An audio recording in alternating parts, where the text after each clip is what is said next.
There's something special that happens when you come across a book that immediately prickles your skin. A recognition that it's the type you'll inevitably fall in love with. The kind that draws you in with every emotionally charged moment, with every carefully selected word, with every feeling it ignites. And before you know it, you're consumed by the story. Heart and soul devoured by it. Drowning in it. And when it's a story so ugly, so raw, so misshapen by hurt, it feels as if the story will swallow you whole. That was my experience reading this book. Ugly love becomes you. Consumes you. Colleen Hoover once again proves she's a master storyteller in her best and boldest work to date. She pens the novel in a unique and thematically symbolic format that renders a one-of-a-kind fluidity and motion to how the story ebbs and flows. How it recedes.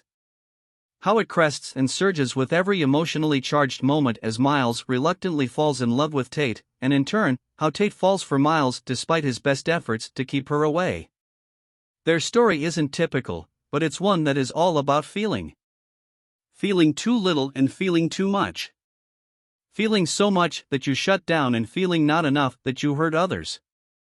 And despite the fact that their coming together isn't a fairy tale, it shows that sometimes a happily ever after costs a great many tears and heartache. That beautiful, forever love can come from ugly, broken love, if you just believe in a person enough to not give up. Love ain't always pretty, Tate. Sometimes you spend all your time hoping it'll eventually be something different. Something better. Then before you know it, you're back to square one and you lost your heart somewhere along the way. When nurse-in-training Tate Collins moves in with her brother temporarily, she never expected to meet Miles Archer, a striking, blue-eyed, unpredictable boy whose presence fills an entire room. Despite his desultory attitude, she was able to see feeling and pain and secrets behind the stormy blue of his eyes. There was more to him than he let on, and she couldn't help but be drawn to him. But love was impossible for Miles. It could never happen. It shouldn't. It's not that I don't like you, Tate. I just don't want to like you. I don't want to like anyone. I don't want to date anyone.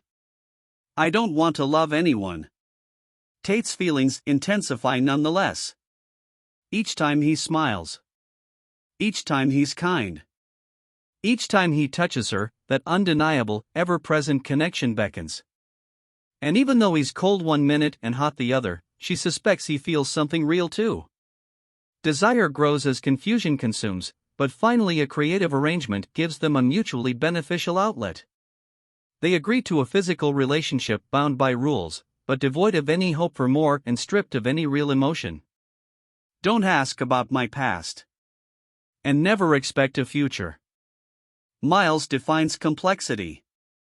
A well-worn armor masks emotions, hides a past. We get to know him gradually, moment by moment. Upon first meeting him, he seems hardened, callous, uncaring, but we also get the sense that he's been through something life-changing. Life-taking. Because now, in the present, he seems bereft of it. Living but not really living. Numb and simply going through the motions. The entire story alternates between present and past tense, allowing us to experience the different sides of Miles. The juxtaposition between the two versions is striking, and as a reader, I desperately sought to bridge the chasm between the two personas. What happened? If I were capable of loving someone, it would be you. The story centers on their struggles to understand their feelings for the other. Tate must battle whether Miles' sometimes hurtful actions are worth it. Is he worth it? And Miles must reconcile his past and decipher his own feelings before it's too late. I loved the build-up of emotion as these two people fell in love.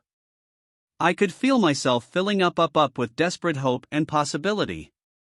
It was all such a visceral experience. So many emotions. So many ups and downs. So many feels. All wonderfully chaotic. He kills me. Or he kisses me. I can't tell which, since I'm pretty sure they would feel the same.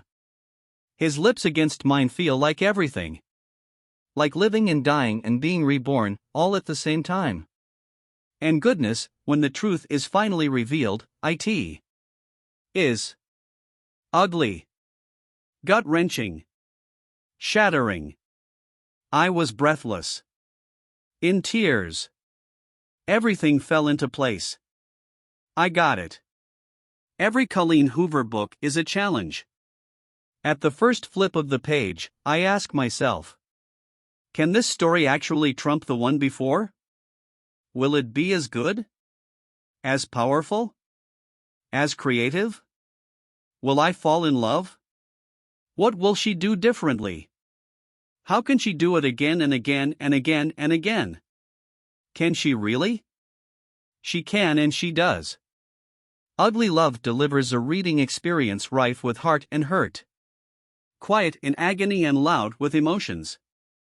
Expect to feel everything. It's no secret that Colleen Hoover is one of my favorite authors.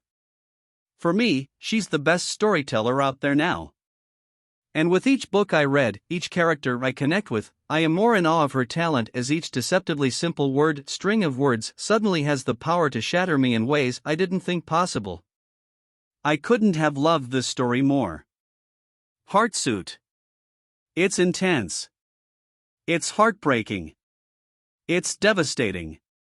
It's ugly.